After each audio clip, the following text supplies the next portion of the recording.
vamos a hablar específicamente sobre las blockchains que son abiertas, porque es en estas blockchains donde está donde se manifiesta este problema de la gobernanza.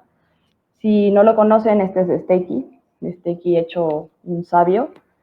Y bueno, empezamos con este concepto de teoría de juegos. O sea, ¿qué es lo que realmente le da como, qué cosa es la que se utiliza para controlar las decisiones o mapear las decisiones de actores en una red que no se conoce? Aquí interviene este concepto que es teoría de juegos, que se trata de elegir las mejores estrategias que te den la mejor decisión dado X circunstancia, ¿no? Y las reglas de un juego es simplemente eso, ¿no? O sea, este es el juego, estas son las reglas para ganar, esto es lo que puedes hacer, ¿no? Y dado tu conducta en este juego, pues o ganas o pierdes, ¿no? En la teoría de juegos se estudia esta elección de la conducta óptima que te va a dar el mejor resultado, cuando los costos y los beneficios de esta opción están fijados de antemano, sino que dependen de las elecciones de otros individuos. Eso es justo un juego. Si esta persona se mueve acá, yo puedo hacer esto para que me vaya bien, etc. Y eso es lo que hace este concepto en la blockchain. Es decir, determina los roles de cada quien y determina si se comportan bien, si todas las personas juegan el juego, el resultado va a funcionar como debe de funcionar para cada persona, o sea, para cada quien cómo actúa. Y estas reglas del juego se mapean en los protocolos, ¿sí? Un protocolo informático, por ejemplo, es claramente definir cómo se van a comunicar las partes, ¿no? Cómo se van a comunicar las partes en una red. Estas son las características, tiene que detectar la conexión física subyacente, en este caso también en cripto, tiene que haber una negociación de estas características de conexión, cómo se van a corregir los errores de la red, cómo se va a establecer la conexión y su término, qué se hace en caso de pérdida repentina de la conectividad, en este caso se ayuda la parte de la distribución, y cuál es el formato de los mensajes y cuáles son las estrategias de seguridad y cifrado. Como esta red en Bitcoin, en blockchain, en Decred, en Ethereum, son abiertas, pues la seguridad es como lo más importante para la red. La cosa es que el protocolo es la comunicación de las reglas del juego, ¿sí? Aquí esta imagen. Si de repente te cambian cómo va a ser la jugada, algo ancestral, ¿no? Piedra, papel o tijera, todos sabemos cómo el papel afecta a las tijeras y a la roca, todos sabemos cómo afecta a las tijeras, a la roca y al papel. Si de repente cambian las reglas del juego, se pierde la comunicación. No estamos hablando del mismo juego. Esto es lo que pasa también en Bitcoin, o se manifiesta de esta manera. Una vez que cambias las reglas, ya no es el mismo juego, ya no es la misma moneda, ya no es la misma red. Entonces, constantemente hay un consenso sobre cuál es el protocolo de la red, cómo es que se están comunicando los participantes de la red. ¿Sí? Y en esta parte, nuevamente regresamos a los mecanismos de consenso, que también lo vimos en la sesión pasada, y solo es una manera elegante de describir cuáles son las reglas en las que todos están de acuerdo. Por lo tanto, el protocolo son las reglas, ¿no? Así nos vamos a comunicar, estos son los participantes de esta red, esto es lo que se puede hacer en esta red, ¿no? Por ejemplo, en cuestión de cuál es la capacidad o el límite de cada bloque. Toda esta descripción de la red es el protocolo. Los mecanismos de consenso es precisamente avanzar la red conforme vas validando bloques y que se vaya validando bloques sobre la cadena más larga, eso significaría el consenso. Ok, sí estoy de acuerdo con este bloque, sí sigue el protocolo que yo también estoy siguiendo, estamos en consenso. A pesar de que no nos conocemos, a pesar de que no hay confianza entre los dos, a pesar de que estás en otro lado del mundo, de donde yo estoy, ambos sabemos cuáles son las reglas y estamos en consenso, ¿no? Entonces, esta es una labor continua, no para. Hay un montón de protocolos. Los principales que hemos visto son la de prueba de trabajo o proof of work y prueba de participación o proof of stake. Y vamos a seguirnos sobre estos protocolos en esta charla. Entonces, el consenso de proof of work es la cadena más larga, ¿no? ¿Y quién es realmente que puede ir creando la cadena más larga? Los mineros, porque son ellos quienes crean los bloques, quienes validan estos bloques. Entonces, podríamos decir, ok, el poder está en los mineros. Y en el proof of stake, o prueba de participación, es quien tenga mayor participación o quien tenga monedas. ¿Por qué? Porque valida los bloques a través de cuánto porcentaje de monedas tiene. Todas estas relaciones son lineales, ¿sí? Si yo tengo más poder de cómputo, si soy un minero y tengo mayor poder de cómputo, tengo mayor probabilidad de validar el siguiente bloque. Si yo tengo más monedas, tengo mayor probabilidad de ser la persona que valide el siguiente bloque. Hay muchísima crítica de cuál protocolo es mejor en cuanto a la seguridad de la red, ¿sí? Porque influyen de manera diferente y pues hay mucha crítica, ¿no? Por ejemplo, la crítica principal a la minería es que realmente, a como está esta industria hoy en día, es sumamente competitiva. Tienes que hacer mucho gasto en esta parte de los equipos físicos. Por lo tanto, no es tan fácil, a pesar de que es una red abierta, ¿no? Cualquiera puede decir voy a minar, no es tan fácil participar porque hay mucha barrera económica detrás, ¿no? Pero bueno, también podríamos decir lo mismo de POS, o sea, hay un debate ahí de si cuál es mejor, cuál no. Por ejemplo, en POS, pues tendrías que tener la mayoría de las monedas, obviamente, para poder ser esta figura que valida los bloques. Y a lo mejor es un poco menos costoso porque al menos aquí no tienes gastos de instalación, ¿no? O de mantenimiento de estas personas que van a estar instalando los equipos de minería, etc. Hay un montón de debate, pero es importante hacer como este análisis de cómo llevarías un ataque del 51% a la red. ¿Por qué el 51%? Bueno, porque obviamente esa es la mayoría de la red, ¿no? Puedes validar los bloques a tu antojo si tienes la mayoría de esa red, ¿no? Puedes hacer un cambio en el protocolo, ¿no? O sea, poner diferentes reglas, etcétera, si tienes el 51, así como no me gusta esta parte del código, la voy a cambiar y como yo tengo la mayoría de la red, voy a hacer este cambio y no necesito preguntarle, no necesito ponerme de acuerdo con ninguno, ¿no?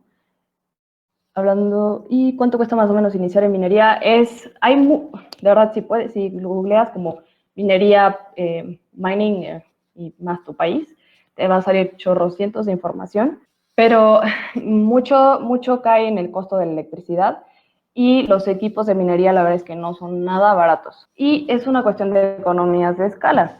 Un minero, ok, está bien, ¿no? Ya superaste eso, tienes tu minero, lo instalaste, etcétera, pero sigue siendo una relación lineal. Mientras más poder de hash de minería yo tenga, más probabilidades tengo de encontrar un bloque, por lo tanto, de llevarme la recompensa de la red. Pero si soy yo solo contra el mundo de minería que hay allá afuera, pues es complicado que tú seas ese minero que se lleva la recompensa. No es imposible, ¿no? Porque es también un tema muy de aleatorio, de randomness, ¿no? Pero es ponerte precisamente como a competir, porque realmente la validación de bloques es una competencia contra todos los clústeres y toda la industria enorme que ya hay de minería allá afuera. Puedes empezar a minar, por ejemplo, con otras cadenas que no sean tan competitivas, si es que el tema del protocolo de esa cadena involucra poder de cómputo, ¿no? O sea, detrás de la creación de bloques. Un minero así, un equipo de minería muy promedio, yo te diría que entre 2,000 a 3,000 dólares. Ok, seguimos. Nuevamente centrándonos en las cadenas, cómo se van creando estos bloques, podemos hablar de ahí de las bifurcaciones o los forks. ¿Por qué forks? Por realmente cómo se ve el diagramita o cómo lo representarías gráficamente. Si estás hablando de una cadena y de ahí se va por otro lado, hay una bifurcación, hay un fork. Y hay diferentes tipos de forks, pero en pocas palabras es cambiar las reglas de la red. Es cuando son de manera maliciosa, ¿no? Es estos ataques no es que hay un ataque del 51%. Es decir, hay un comportamiento malicioso porque se quiere aprovechar o vulnerar esa red a beneficio de ese participante que ha controlado el 51% de la red. Pero en realidad los forks pues pueden ocurrir por N razones. Es simplemente la alteración del código y el protocolo es código, ¿no? Actual. Imagina que estás jugando con miles de personas y de repente en el mundo, ¿no? Y de repente alguien dice, hay que cambiar las reglas y si todo el mundo cambia esas reglas, pues se trata del mismo juego, ¿no? Estamos jugando, no sé, escondidas y resulta que las reglas de repente pueden ser que la persona que hace el conteo puede ver durante 30 segundos mientras todos se esconden. Entonces, pues hay que ponernos de acuerdo, aceptas o no, etcétera o no. Y resulta que la mayoría está de acuerdo. ¿Por qué? Porque la mayoría se puso a jugar así, o sea, abriendo los ojos 30 segundos y entonces es el mismo juego. No va a haber estas discusiones de estás haciendo trampa o eso no se vale. Esto es una simplificación muy, muy gorda, pero por ahí va la cosa. Si no, pues puede salir estas personas o estos. No es el mismo juego que estamos jugando, esto no es válido y justo caen en esta discusión de qué es válido y qué no, ¿no? ¿Cuál es en este sentido sería, cuál es la cadena? ¿No? ¿Cuál no es la cadena? Y cuando es otra cadena, cuando resulta que estabas jugando otro juego, pues es un fork. Ya no es la misma cadena, ya no es Bitcoin, ya no es Decred, ya no es Ethereum. Estás hablando de otro invento por ahí y pues hay que rebautizarlo porque ya no tiene nada que ver con el juego que veníamos jugando. Pues hay diferentes tipos de forks. Un soft fork es un cambio que no es, por así decirlo, no es tan contencioso o no va a haber como tanto ajolotreo con porque es compatible hacia atrás, ¿no? Es como abrir un Excel 2003 cuando tú estás corriendo Excel 2005 o 2020. No necesita una actualización universal de todos los nodos que están en esta red. Los hard forks, pues aquí es donde se pone como bueno el asunto y también donde entra como el tema de gobernemos la red, porque nuevamente son participantes que no se conocen entre ellos, no tienen una manera de ubicar exhaustivamente a cada una de las personas que forma parte de la red para poder llegar a un consenso como, hey, ¿estás de acuerdo o no? Es asíncrono, ¿no? A lo mejor una persona tiene un nodo en Timbuktu y tú, no sé, tú tienes un nodo en Washington y tienes tu nodo perfecto, pero el de Timbuktu como que lo actualiza, no sé, cada semana, ¿no? ¿Por qué? Porque lo que sea, porque tiene problemas de conexión o etcétera. Es completamente asíncrono, pero sigue siendo parte de la red, ¿no? Porque activamente a su periodo, o sea, que le es posible, actualiza la copia de la blockchain. Entonces, ¿cómo organizas a todas estas personas para que tomen una decisión? Los hard forks son precisamente un cambio en las reglas que hace obsoletas a las antiguas, ¿no? Utiliza una nueva base de código como fuerza principal y son permanentes.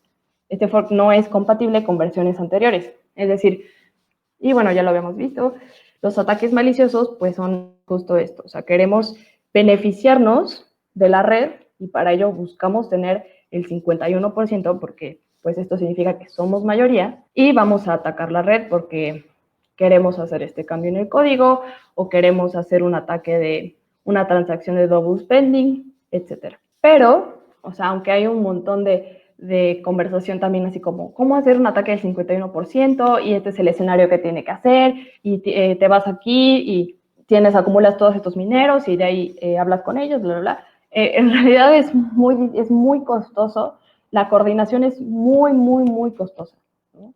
Por ejemplo, sí, ok, vas a convencer a todos los mineros del mundo, ¿no? Primero averigua quiénes son, ¿no?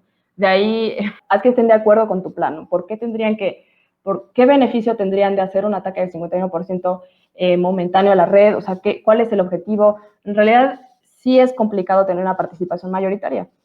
Y hasta ahora, pues no ha habido ningún ataque en este sentido a la red de Bitcoin. Ha habido bifurcaciones, pero no ha habido esta parte de realmente secuestrar la red, por así decirlo, y hacer pues, lo que se pretenda hacer con este ataque. Y bueno, aquí hay algunos del Salón de la Fama de los forks de Bitcoin. Por ejemplo, aquí vemos algunos de los cambios que se hicieron, que algunos fueron soft forks, y los hard forks, pues que ya realmente se fueron a hacer otras criptomonedas. Hay otros forks completamente sin fama, muchos. Y bueno, está ahora toda esta conversación de cambiar las reglas de consenso. Bitcoin es súper conservador en cuanto a las reglas de consenso. Ha hecho muchísimas mejoras y muchísimas adaptaciones y muchísimos cambios al software, pero alrededor de él, no alrededor, nada que modifique realmente las reglas de consenso, o que cambie demasiado los principios que hay detrás de Bitcoin, ¿no? Limited supply, o sea, estos 21 millones de Bitcoin, el tamaño de bloque, el tiempo que va a transcurrir entre cada validación de bloque. ¿Por qué? Porque ya se volvió parte de su esencia. ya se volvió parte de lo que es Bitcoin, ya tiene muchos años siendo así. Y pues obviamente las cosas también se construyen a partir de las costumbres o de todos estos hábitos que hay o estas concepciones que hay por mucho tiempo de la cosa que se está tratando en sí. Entonces, cambiar las reglas de consenso en Bitcoin es un disparate, ¿no? Hay mucha oposición o hay personas que no le ven el sentido.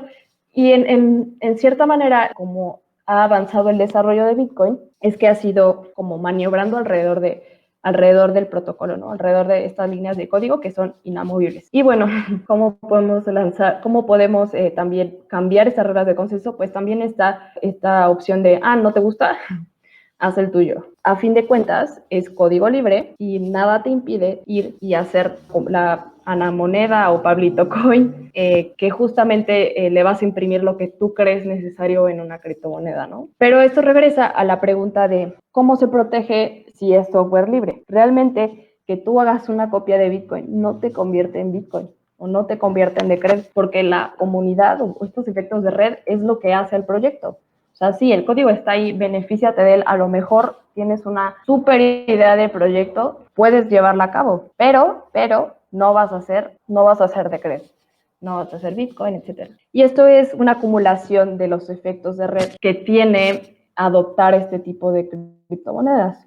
¿Sí? Un efecto de red es este fenómeno entre el mayor número de personas mejora el valor de un bien o servicio, ¿sí? Y no necesariamente el valor monetario, o sea, también el valor en cuanto a seguridad, puede ser en cuanto a otras características que puede tener el bien en sí. Y claro, al ser una red, la congestión siempre es un efecto negativo. Esto lo vemos esparcido en diferentes dominios. Por ejemplo, si un servicio de internet o lo que sea es buenísimo y todo el mundo lo tiene, pues no sé, a lo mejor cuando quieres que te atiendan porque tienes un problema, pues hay una congestión porque todo el mundo a lo mejor tiene un problema similar, ¿no? Entonces también es una realidad que conforme van creciendo en la red, también se congestionan.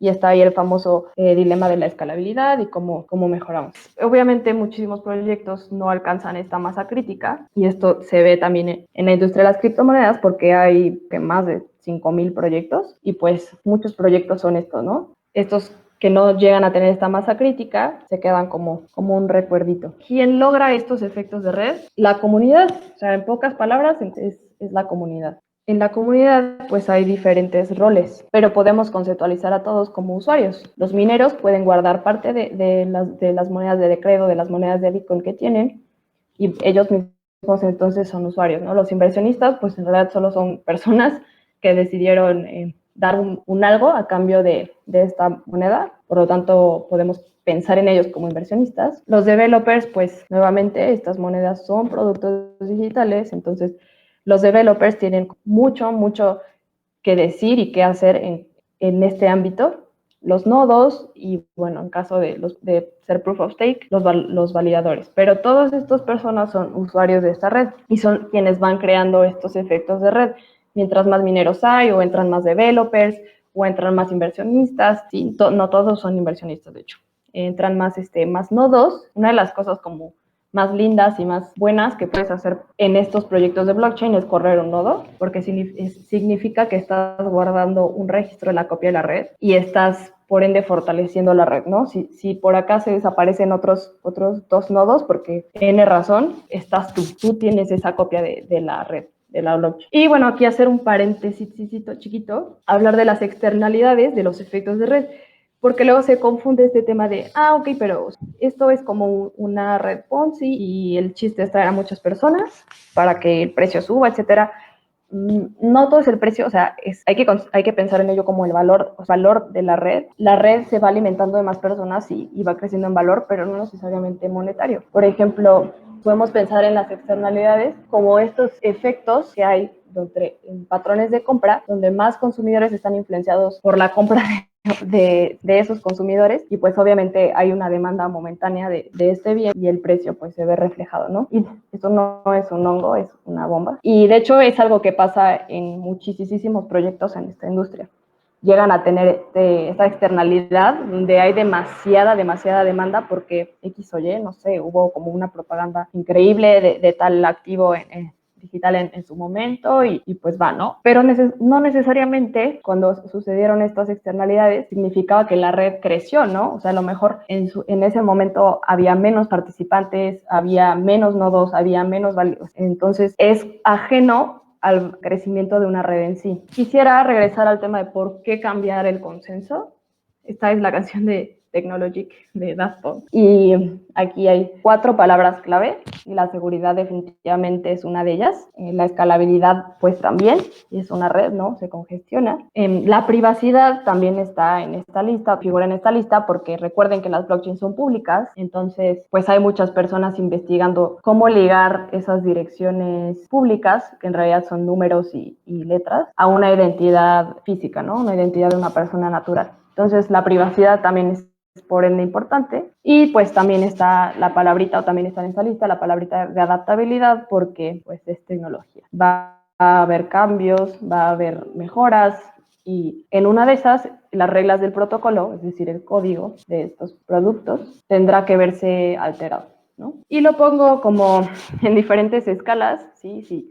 No hay ningún problema, si es como discutible, pero todas las demás están en rojo porque realmente cambiar las reglas del consenso, cambiar cualquier cosa que involucre la red y el código que la sostiene, pues es de pensarse mucho. Y aquí jugué un poquito yo, pueden jugar después ustedes y señalar como qué es, en qué categoría de dificultad caería, por ejemplo, ver este código, porque no sé, al principio solo eran líneas, ¿no? Solo eran líneas de código. Ahora ya hay estas interfaces gráficas, pero pues esta de Vue.it creo que termina en esta verde porque no hay ningún problema. En realidad puedes codear para tener esta interfaz gráfica de estos datos, no hay ningún problema, pero si vemos, por ejemplo, la de Breakit, pues que yo lo pensé como este ataque del 51%, por ejemplo, pues obviamente hay muchas razones peligrosas por hacer eso. Y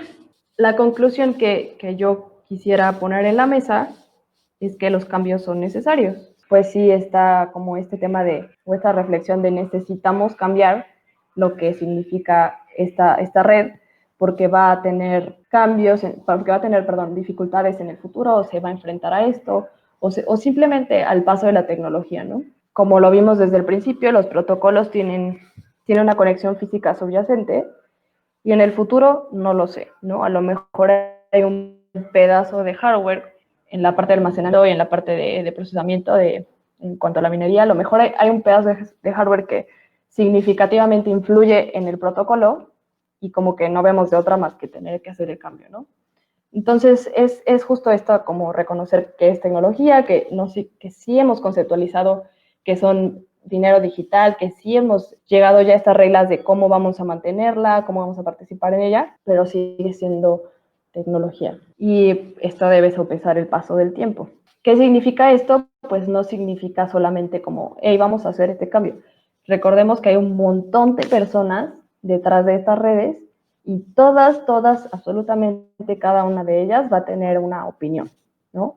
Van a tener una opinión ligera, por así decirlo, porque solo no ve todo el panorama de lo que es la red. Por ejemplo, va a haber opiniones muy fuertes, sobre todo, por ejemplo, con los desarrolladores, pues pasa que ellos defienden mucho sus puntos de vista en el sentido en que son ellos los que conviven con el protocolo y que lo conocen como mejor que nadie, entonces están más capacitados a ver qué consecuencias de segundo o tercer orden va a haber sobre cambiar cualquier parte del protocolo, ¿no? Y de cierta medida, pues tienen razón, o sea, realmente sí tienen como una visión mucho más periférica de qué es el código y qué va a pasar si se altera. Pero esto no es justificación o no es como motivo suficiente para barrer de la mesa la parte de no necesitamos cambiar. Incluso ellos, la cadena Bitcoin sobre todo, pues hay muchísimas discusiones sobre cómo hacer estos cambios. Y todo esto pues termina en 1000 conversaciones en Internet, ¿no? La escalabilidad se refiere a realizar una actualización sin que se generen grandes costos. Ok, la escalabilidad en la red, por ejemplo, el protocolo de Bitcoin, hablando de Bitcoin, te permite crear bloques de transacciones cada 10 minutos. Y este bloque de transacciones solo puede tener cierto tamaño, ¿no? Solo puede tener 2 megas. Por lo tanto, solo hay un número limitado de transacciones que pueden ir incluidas en este bloque, ¿sí? Si hay 5 personas utilizando esta red bajo estos criterios, ok, va, ¿no? O sea, la red puede correr y no pasa mucho, son 5 personas. Pero si el día de mañana hay un anuncio, no sé, en el Super Bowl de usa Bitcoin y te llegan 2 millones de personas, todas haciendo transacciones, evidentemente la escalabilidad de esta red se va a ver súper, hiper afectada. A esto se refiere el tema de la escalabilidad. Y sobre todo es importante o es bastante acalorada la discusión de si cambiar este bloque, por ejemplo, o estos tiempos de validación de bloques, si tiene sentido que sigamos usando estas reglas si ya no estamos atendiendo a 5 personas, ¿no? Si ya no, bueno, no atendiendo, si la red ya no está formada por solo 5 personas, está formada por 2 millones y 5 personas. Entonces, aquí es donde intervienen esas discusiones. Como lo mencioné, la escalabilidad es una, pero también está el tema de la seguridad, está el tema de la privacidad y, bueno, el tema de la adaptabilidad. Y las reglas se cambian, depende de qué cadena o de qué proyecto estés hablando. Generalmente, un cambio en estas reglas es definitivo conforme el protocolo, ¿no? Conforme a qué cadena estás hablando. Si el protocolo de esta cadena es puro proof of work, ¿no? El poder de la minería, la cadena más larga es la que tiene los cambios. Si es proof of stake, es la cadena más larga que fue efectivamente validada. En este diagrama, la parte de Segwit, que fue un cambio que se buscó casi 7 años, la manera en cómo se logró es que la mayoría de los nodos, la mayoría de los mineros, hizo el cambio o actualización de software. Pasó e incorporó el cambio de líneas de código que requería ahora Bitcoin. Entonces se llegó a esta cadena más larga. Todos migraron, entonces seguía siendo Bitcoin, ¿no? Pero en este hard fork, donde dice Bitcoin Legacy, aquí la mayoría no siguió este cambio, sino siguió pues, las reglas de Bitcoin. Entonces, el proyecto, el otro fork que continuó, ya no era Bitcoin, ¿sí? Ya eran otras reglas del juego. Era ahora Bitcoin Cash, que es uno de los forks de Bitcoin que tiene más fama. Y hay otros protocolos donde las reglas se cambian de manera distinta, entre esos de CRED, que vamos a llegar ahí. La escalabilidad sería que la red tenga la capacidad de atender todas esas transacciones sin inconveniente, sí. O sea, corto, sí. ¿Cómo sabemos qué criptomoneda estamos minando? Depende de qué, o sea, mira, si tú bajaste el software de Bitcoin, de BTC Core, sería en este caso, y estás usando la actualización más reciente, estás usando eso, ¿no? Y no hay problema, te vas a enterar si hacen cambios. No es como muy plausible que de repente suceda algo y que tú no te des cuenta. Nuevamente, este tema de poner de acuerdo a todas las personas, a todas y cada una de las personas que está en la red, pues ya podemos decir como, están organizándose y están organizándose de manera descentralizada porque son participantes en la red, ya sea que tengan un nodo, ya sea que sean mineros, que sean usuarios, ¿no? Que hayan invertido en cantidad en la red, pero pues está cada quien en su rollo, ¿no? Cada quien en donde le corresponde estar y no entran en un edificio todos a operar la red de Bitcoin, ¿no? La red de Decred, ¿no? Están completamente descentralizados, ajenos del uno al otro, pero están organizados porque son parte de la red. Todo lo que pasa en la red les va a afectar. Entonces buscan esta parte de diálogos, buscan esta parte de cómo organizar o cómo promover o cómo fortalecer su red. Principal, podemos decirlo o podemos pensar en ellos como colectivos de Internet, porque pues en realidad ya es un grupo con opiniones y con voz. Si por ejemplo haces un Reddit, en este caso el Reddit de Bitcoin, es un punto de información y un lugar donde vas a escarbar este tipo de conversaciones, pues muy importante.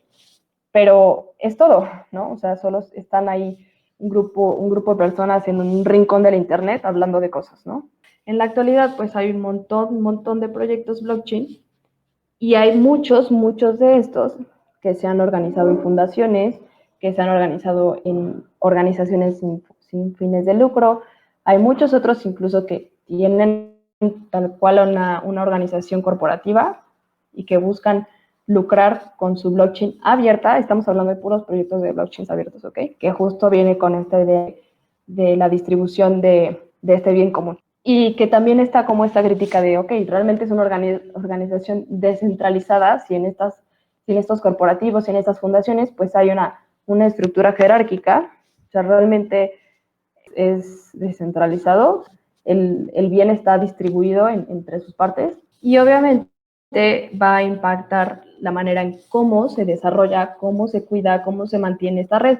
¿Por qué? Porque si tú eres una organización, digamos, que pues están visibles, son públicas, sus miembros son bien identificados y que se han como autoasignado esta tarea de mantener la red, de cuidarla, de promover el diálogo, que justamente hable de estas características, cómo van a mejorar la escalabilidad, cómo van a mejorar la adaptabilidad, cómo si van a incorporar privacidad o no. Y pues ahí constituye un punto o podríamos empezar a hacer esta comparación hacia, es una figura centralizada o es una figura que tiene demasiado peso sobre la red. Entonces, lo mismo repercute sobre si realmente la red es descentralizada o no, si realmente es autónoma, si no hay intereses, sobre todo, detrás de esa red. ¿Por qué? Porque a la vez que hay esta cercanía, esta proximidad entre los miembros de tal organización, tienen una posición distinta al resto de los otros actores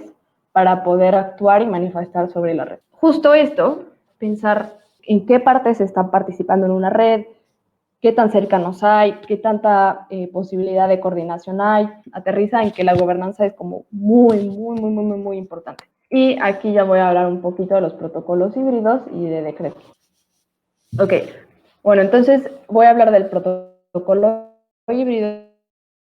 Estamos hablando de Proof of Work y Proof of Stake. Proof of Work es meter a la red, ¿sí? Porque estás asegurando que tienes este interés y por darle esta capa de seguridad a la red, a la vez que estás comprometiendo poder computacional y que ese poder computacional no es abstracto, ¿no? Realmente son fierros, o sea, es hardware.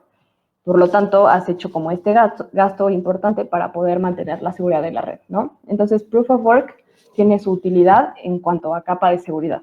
Y de ahí, en este protocolo, que bueno, es el protocolo de Decred, se le añade una segunda capa de seguridad, que sería la prueba de participación. Y hay como varias razones para añadir esta nueva capa, ¿no? Principalmente esta parte de dar una voz a los usuarios, ¿sí? De bajar este muro de participación. No todos podemos ser mineros, realmente sí implica una dificultad. Entonces, a la vez que estás poniendo este protocolo de Proof of Stake, podemos participar a través de tener monedas en la red y poder con esas monedas influir en ella, ¿no? En este sentido, Proof of Stake es como una llavecita, tanto para cuidar la red, estás dándole una seguridad a esta parte de creación de bloques, porque cada bloque que ha validado un minero, de ahí interviene la figura del validador por Proof of Stake, que va a verificar el trabajo del minero. Es decir, si el minero metió bloques con transacción, el Proof of Stake stakeholder invalida este bloque. Entonces, el minero ya no se lleva la recompensa de ese bloque. Entonces, el minero tiene en su interés comportarse de la mejor manera, no caer en comportamientos maliciosos, para así llevarse la recompensa de su red. No solo es validar la red, también es validar el proyecto en sí. La manera en cómo operas esta red o cómo influyes en ella es a través de un ticket. Un ticket es el conjunto de 142 monedas, más o menos. Cambia por razones de mercado, de oferta y demanda, pero aproximadamente cuesta 142 monedas de Decred. Y como ya lo mencioné, este ticket va a permitir validar bloques, es decir, estás gobernando activamente la red, y te va a permitir votar cambios en el código, es decir, sobre el protocolo y su consenso, y te va a permitir tener una opinión o una voz o una decisión sobre las acciones del proyecto. Gobernar otras actividades que son satelitales al proyecto, es decir, que suceden, que involucran la imagen y la representación del valor del proyecto, pero que no es la red en sí, ¿no? Por ejemplo, este hackathon. Y también te va a permitir tener como una influencia o una voz de este proyecto, ¿no? O sea, que sería poder decir cuál es el propósito de Decred. En este momento el propósito de Decred es ser una reserva de valor. Está haciendo todas las acciones necesarias para poder posicionarse, para poder construirse como una moneda, una criptomoneda que sea tanto segura, que sea tanto privada, que sea adaptable y que pueda ser sostenible a largo plazo. Y también este protocolo, el protocolo de Decred, implementa algo muy revolucionario, que es una tesorería para poder financiar el mismo desarrollo del proyecto. A lo mejor esto no se entiende sin un poco de contexto, pero los desarrolladores de Bitcoin, los desarrolladores de otros proyectos, pues tienen sus fundaciones o tienen estas entidades corporativas que sí que buscan lucrar con sus proyectos, precisamente porque necesitas financiar el protocolo de alguna manera, ¿no? Necesitas financiar el proyecto de alguna manera. Al final, nuevamente, hay personas trabajando en él y pues todos tenemos costos que también involucran el proyecto, o sea, como los fierros que hay detrás y que necesitamos costear. En el caso de Bitcoin, muchos desarrolladores que contribuyeron en las etapas iniciales se vieron beneficiados después cuando el precio levantó un montón. En el caso de Decred, es esta tesorería la que permite financiar a las personas que están desarrollando el código y el proyecto en sí. Yo soy contratista del proyecto, yo estoy en esta organización. Y bueno, esto es muy importante. Se permite o hay como esta libertad, ya te barres estos intereses que puede haber cuando recibes financiamiento del exterior. Por ejemplo, no es muy difícil, ¿eh? Si de repente le echan ojo a cualquier criptomoneda o cualquier token o cualquier activo virtual, hay ciertos detalles que te hacen darte cuenta, este proyecto, o sea, está financiado por un fondo de capital privado. Como que tienen estos señalamientos, te das de cuenta. Y de ahí, siempre que te vas a su blog, casi siempre está el blog de la concepción, o sea, de cómo iniciamos. Y ahí es donde te dicen todo, como que está esta práctica de desde el inicio decirte a qué va, y muchas veces te encuentras con eso, o sea, que recibieron capital privado. No está mal, ¿no? O sea, tenemos que financiar el proyecto de alguna manera, pero pues obviamente interviene lo que hay detrás de una organización, ¿no? Un fondo de capital privado, lo que hace realmente es invertir barato al principio para después hacer un cash out, pues importante, ¿no? O sea, ya cuando el proyecto tuvo éxito, etcétera. Entonces, ¿por qué en cripto tendría que ser diferente? Hay como ese tipo de crítica. En el caso de Decred no existe esto porque los mismos efectos de red son los que benefician el proyecto y que así decide continuar el proyecto. Los stakers, ¿qué obtienen poniendo su cripto en el proyecto? Eso es muy importante. Pero recuerda que cada persona que valida una entrada nueva, por así decirlo, un bloque nuevo en la red, va a recibir una recompensa de esa red. Este es el mecanismo en cómo emites nuevas monedas. De esta manera, los stakeholders, como participan en el proceso de creación de bloques, también se llevan una recompensa de esas monedas, ¿sí? En el caso de Decred es 60% los mineros, el 30% se lo llevan los stakers y el 10% se lleva la teoría. Y esto también es una manera para incentivar la participación de los usuarios en la seguridad de la red. O sea, también hay un incentivo en ese sentido, no solo porque quieren que el proyecto sea seguro o porque les gusta, etcétera. O sea, hay una alineación de intereses. Si una persona quiere participar en Decred, pero no tiene perfil de programador, no, ok. Por ejemplo, yo no soy programadora y estoy participando en Decred. Lo que te puedo decir es que mi principal activo es el conocimiento. Pero hay muchas maneras de participar en Decred. Pueden también hacer una búsqueda de cómo participar en proyectos de open source y eso les puede dar la pauta o generarles ideas de cómo poder ayudar en Decred, ¿no? O sea, que tiene la capacidad de absorber talento y de recompensarlos por ello. Y un ticket equivale a 142 de cred. La razón por la cual no es, o sea, participas como esta figura de validador, este stakeholder en Decred, con esta cantidad de Decred, 142, y no a comparación de solo tener un Decred, ¿no? Es que realmente tienes que tener un peso, ¿no? O sea, tienes que tener un algo en esta red. No es lo mismo opinar, por ejemplo, yo creo que deberíamos de hacer este cambio en el consenso cuando solo tienes un Decred, ¿no? A que si tienes mucho más monedas. O sea, está toda la infraestructura para que puedas participar y puedas hacer cambios en el proyecto, pero asociado al nivel de participación que tengas en él.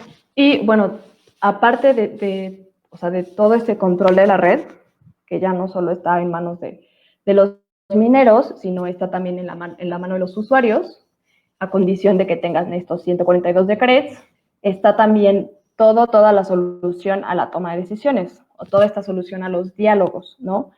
Como les platicaba, en otros proyectos, estas conversaciones están regadas en un montón de foros, ¿no? Están regadas en Reddit, están regadas en Discord, en Crypto Twitter, están regadas en todos lados. En este sentido, Politeia es un punto de encuentro donde todas las personas de esta red vienen a dialogar y a resolver cuestiones muy particulares del proyecto. En este caso es en forma de propuestas. Alguien hace una propuesta de hagamos este cambio al código o hagamos este hackathon, ¿no? Y toda la red sabe que tiene que ir a Politeia a tomar decisiones. Sabe que hay una propuesta en discusión que necesita su retroalimentación. En este sentido, es el primer sistema de propuestas fuera de la cadena, ¿sí? Porque puedes proponer un cambio al código en la cadena, ¿no? O sea, haces un upgrade de tu software y empiezas a lanzar bloques corriendo este software, ¿no? Estás tomando decisiones sobre la cadena. Pero Politeia es discutir completamente fuera de la cadena, pero la votación se da a través de los tickets. O sea, significa que eres tenedor o que eres staker del proyecto. Cuando tienes tickets, puedes votar sobre el proyecto. Y esta votación se registra toda, o sea, como este ticket holder dijo que sí, que no, este pasó y no omitió nada al respecto. Se junta esta información, se hashea y se mete a la cadena, ¿no? Se manda a la blockchain. Entonces queda registrado, queda timestampeado para siempre en la blockchain de Decred. De esta manera se le da legitimidad. Y bueno, en Decred también se pueden hacer estos cambios al protocolo y al consenso, porque previamente se discutieron en Politeia, hey, queremos hacer este cambio, queremos hacer esta mejora, queremos añadir esto al código. Primero se votan, de ahí todos los participantes que tengan tickets votan sí y no. Si se hace la votación y sale a favor, de ahí se lanza la versión de software que debería de incorporarse y se deja un periodo de votación donde los mineros ahora van a ser los que votan. ¿Cómo votan? Actualizando su software y precisamente validando bloques que tengan este nuevo software. Entonces, se cierra como el ciclo de gobernanza sobre los asuntos que incumben al protocolo y a los asuntos que son del proyecto en sí. Esta es Politeia, este es un snapshot de Politeia al día de hoy. Y aquí se muestran las propuestas que están en discusión. De ahí se van a votación y ya de ahí se separan en las que están aprobadas, las que están rechazadas y las que están abandonadas. Y llegamos al sistema de contratistas y de contribuidores. Tú puedes contribuir en el proyecto. Bueno, en general tú puedes contribuir en cualquier proyecto cripto. Es esta práctica que es legada del open source, pero adaptada al mundo cripto, ¿no? Y como todos los proyectos open source, tú puedes llegar y ver, o sea, la causa como número uno de apoyo al proyecto es siendo usuario, claro. Y si de ahí quieres irte de lleno al proyecto, pues puedes ver en dónde puede ser útil el proyecto, ¿no? En este caso, pues el tema de ser contribuidor está abierto. Todo el mundo puede hacer algo al respecto de crear una guía o crear un artículo o ser usuario. Y el tema de ser contratistas ya es todo otro tema. Involucra que la tesorería le esté pagando a esa persona. ¿Los stakers validan los mismos bloques que los mineros? Sí. Primero se emite el bloque 50, por ejemplo, de los mineros. Los mineros lo validan.